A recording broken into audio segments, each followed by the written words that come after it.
Where am I right now? What happened to me? You're in the Veterans Hospital. They shipped you home from Europe. Try to relax, you've been hurt. How long have I been here? The doctor will tell you. Try to be still. Hey, wait, come back. There's something wrong with my hand.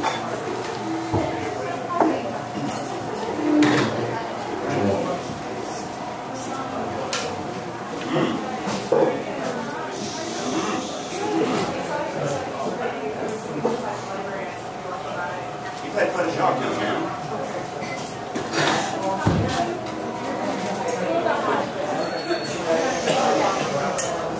Very good. How long have I been here? What's wrong with my hand? Well, there's nothing wrong with your hand. They shipped you here post-haste when they saw your condition. They shipped me here from Germany? Of course. Contact hospitals now. How's that hand? Make a fist for me. Very good, very good. You know, many young ones like yours have far worse hospitals than this one. I can assure you that I'm considered sort of an expert on this sort of thing. Doctor, it doesn't look right to me. So you're probably just looking at a plastic hospital bracelet. I'm not looking at the bracelet. I think there's something wrong with my hand.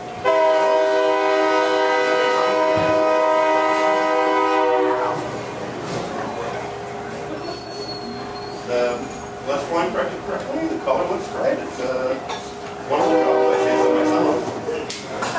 Doctor, I think that the patient may be referring to the fact that the donor was African American. The donor was black? I didn't notice. What's that about the donor? Arm? What are you saying about an arm? I thought I hurt my hand. Well, insurgents fired a rocket into your office. Alceris Run or something, I think they were called. Your arm was crushed by debris. I'm sorry you had to hear about it this way. Oh, God. What about everyone else?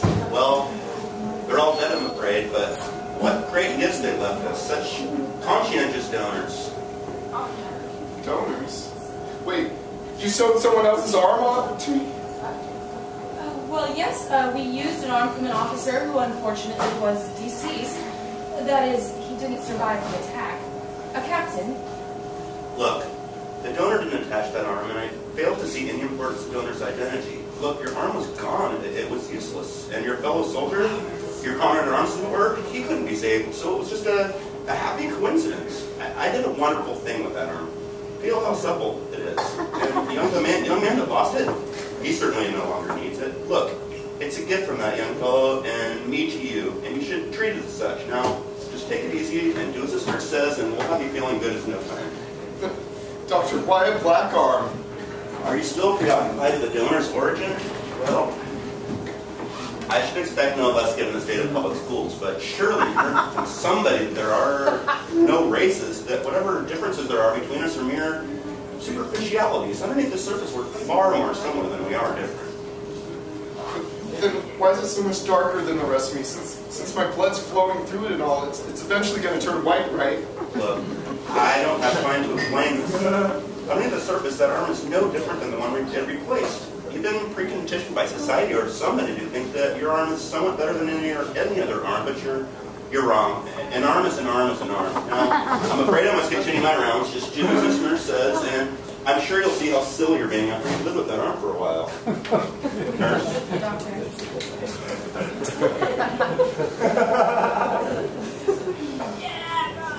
I understand. That arm doesn't match. What did they do with my own arm? Well, it was crushed. They probably threw it away in Germany. The black arm, the African-American arm, was on the plane with you with the rest of the shipment. They threw my arm away? Well, what did you think they would have done with it? I don't know, bury it? So whose arm is this anyway? An officer from Virginia. Did you know him? A southern black guy? No, I don't think he's anyone I knew. He was doing paperwork or something. Well, yes. Your hand was clutching a direct deposit authorization form when it arrived here. In fact, it wouldn't release until we attached it to you. What did you do with the form? Oh, somebody filed it, I'm sure. Those forms are very important. Listen, your parents are coming. We called them when we were emerging from sedation. Sedation? How long was I out? A long time. Maybe 4 weeks. It's a new technique that minimizes trauma. We heal before we wake you. Hot nurse, hot nurse.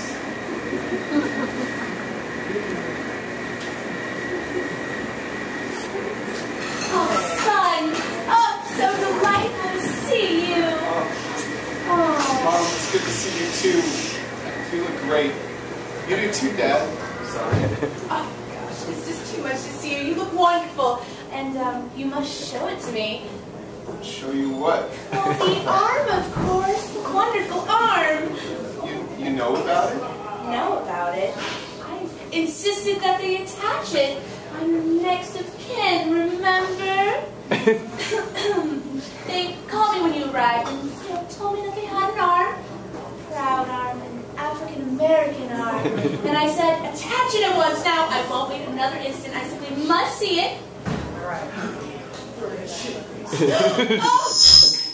Ooh! This is wonderful! Oh gosh, it's so progressive.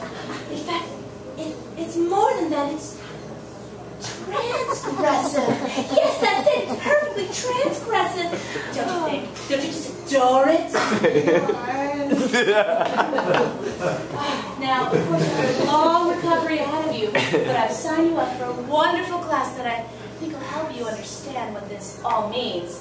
It's called Rage, the Burden of Slavery, taught by the wonderful Dr. Matumbo. You must read the syllabus. It's a truly transgressive experience attending this class. I was there last semester. Dr. Matumbo, incredible professor, so amazing, so literate. You know, the doctor taught conflict resolution all over the globe, economic restructuring in Zimbabwe, and now coaching for the ANC in South Africa. What? Mom, I don't think I want to keep this arm. Well, of course you want to keep that arm. This is the best thing that's happened to you since you joined the army. Why would you say such a thing? I don't know. Don't you think that they should sew it onto someone who it might look more natural on? We will do no such thing. I did not spend the last 3 years telling everyone that my son was shedding blood for oil just so he could turn around and throw something like this away. I wasn't shedding blood for oil. I worked in a human resource office in Germany. I didn't even kill anybody. And besides, I don't even know why they attacked us. I didn't even know they had Muslims in Germany. Well, actually, son, there are tiny Islamic communities throughout Western Europe, but they fail to see the Muslim population terrorist attacks. See? Whatever.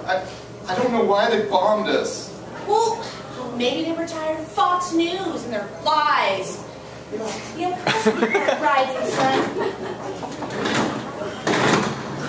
You of all people should know that. You're partially black yourself. All those years of slavery in that stupid chair. I can imagine what you must be going through.